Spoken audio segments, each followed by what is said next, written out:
Hello, welcome to another exciting episode of the Partiki and the Crystal Body. So we're at part 3 here, and we left off at the soul matrices. So we're going to recap that and take a look at the connection of the astral body, how it's formed or from where it's formed. Because everything is connected, it's interconnected. There's really no separation.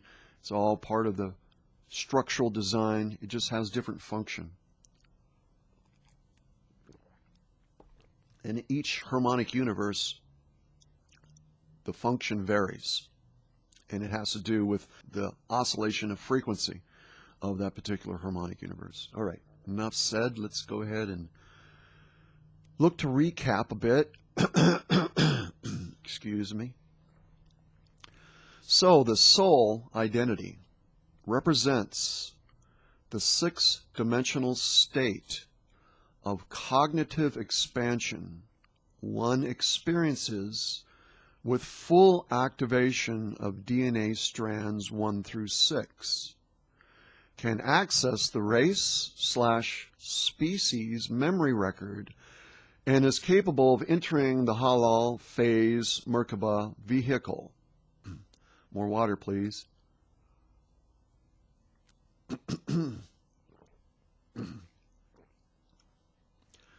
Souls are created by the Oversoul in sets of 12, forming soul matrices. The soul matrix projects portions of itself into harmonic universe 1 to create a set of 12 manifest gross matter physical incarnations forming incarnational matrices, or the incarnate matrix. Usually a soul, that is to say, soul matrix, harmonic universe 2 identity, manifest into 12 simultaneous incarnations, 2 in each of the 6 time cycles in one harmonic universe. Each pair of incarnates, one is male, the other female. This relationship is referred to as twin flames, but does not necessarily imply a romantic soulmate involvement. Now, your soul is plural, with 12 faces, and is part of a larger identity called the Oversoul, that is composed of 12 souls, each with their 12 incarnate identities. So you are dealing with 144 incarnates in your immediate Oversoul family.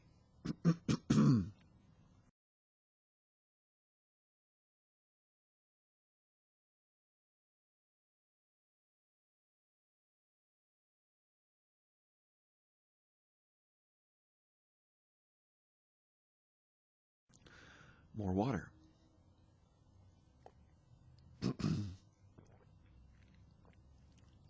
Just one of those days.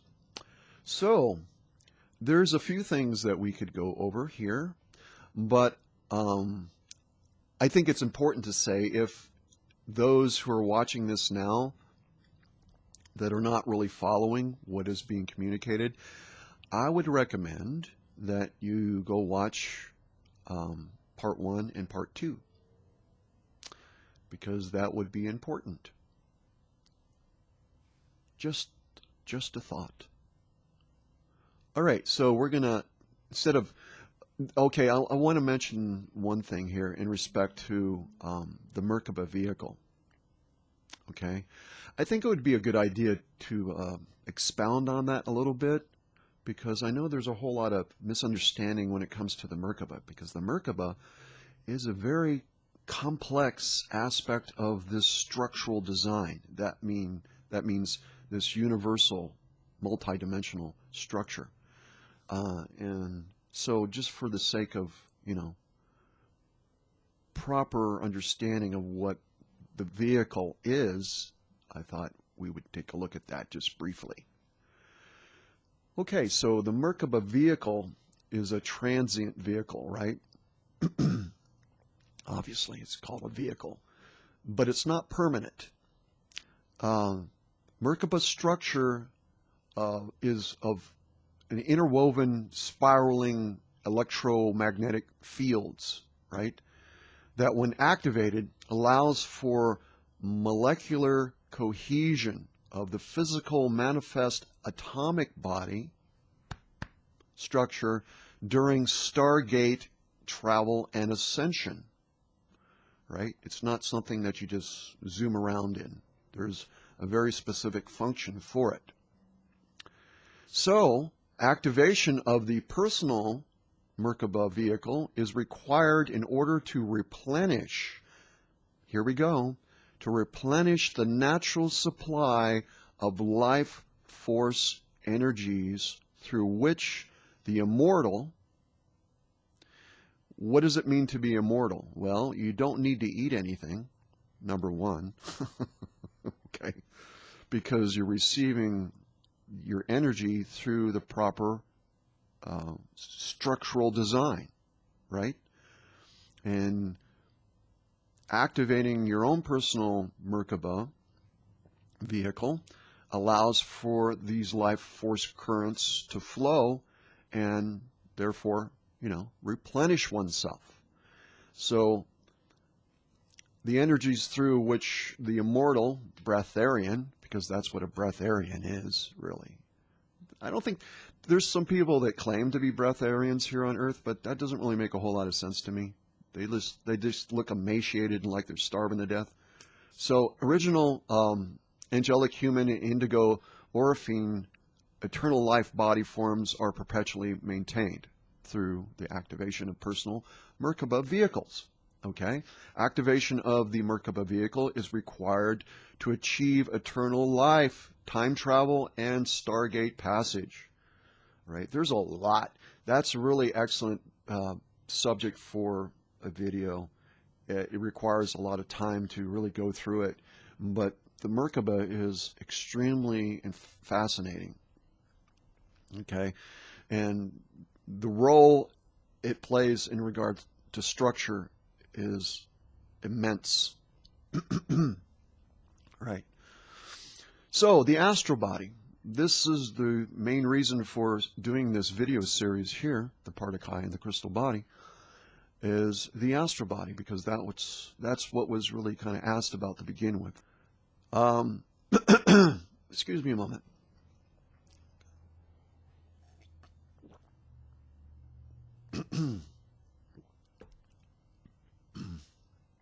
Okay. We're going to take a look at the astral body and then how it's connected in respect to this 15-dimensional anatomy of ours. All right? And then we're going to close out the video.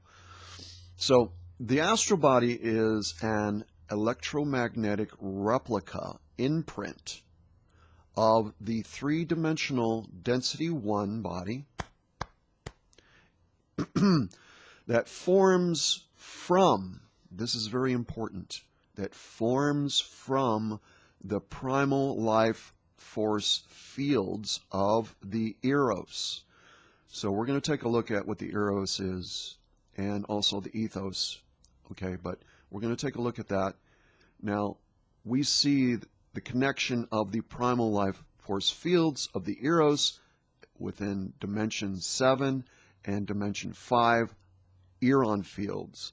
Okay, the eon field is in reference to the particle units in relationship to the frequency bands within that harmonic universe. Okay? All right, so the ERA, which is, again, the primal life, part of the primal life force currents or fields, and that is found in dimension 10 of the Meije field. I think I'm pronouncing that correctly. And the Mane, which is D11 or dimension 11 trion field. And then the Manu, which is D12 through 13 Ryon field, and the combination density 1 and density 2 radial bodies. Yeah, there's a whole lot of terms being given there. that really need to be defined, which I'm not going to do at this point because it just takes too much time. Let us move forward, try to grasp what is being said here. So the astral body, hey buddy, the astral body is an electromagnetic replica imprint of the three-dimensional density 1 body, the incarnate body that forms from the primal life fields of the eros. So let's take a look at that. This all pertains to the Partiki, folks, right? Because you have the particum, right, which is what? That's vibration or sound, right? Pre-sound. And then you have the Partiki, which is pre-light or oscillation, right? So that's what we see here too. Everything comes from the Partiki, my friends. So that's the reason why the title of this particular series, The Partiki and the Crystal Body, because it all relates back to the Partiki.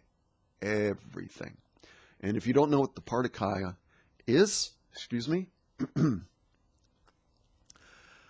look at part 1 of this video series. The Partiki and the Crystal Body, part 1. All right, so again, the ethos light self is what is down below us, right? Upside down, if you will. And the eros self is the sound self, right? These are the light and sound bodies. That's what this is. Okay, so the ethos is the light body and the eros is the sound body. When they come together and they phase together properly like they're supposed to, they continually recreate the matter body as the eternal life system. The ethos is the light imprint, and the eros is the sound part, which is the sound body. When they come together, when phasing happens, where the one comes down and the other comes up, they create the matter body or incarnate identity in the center. So again, when you look at the Partiki and you see this fusion-fission occurring from the two equal opposite expressions that proceed from the Partiki, that is the particum and the Partiki. You have pre-sound, right, or vibration, pre-light or oscillation. This is what's occurring here. Okay, again, emphasizing going back to the Partiki, because you'll see that over and over and over and over and over and over and over and over again.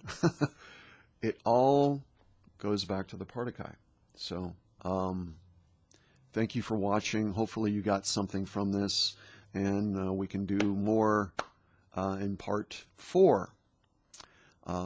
But until then, blessings to you, and remember, you are the love you have always been. Be the love.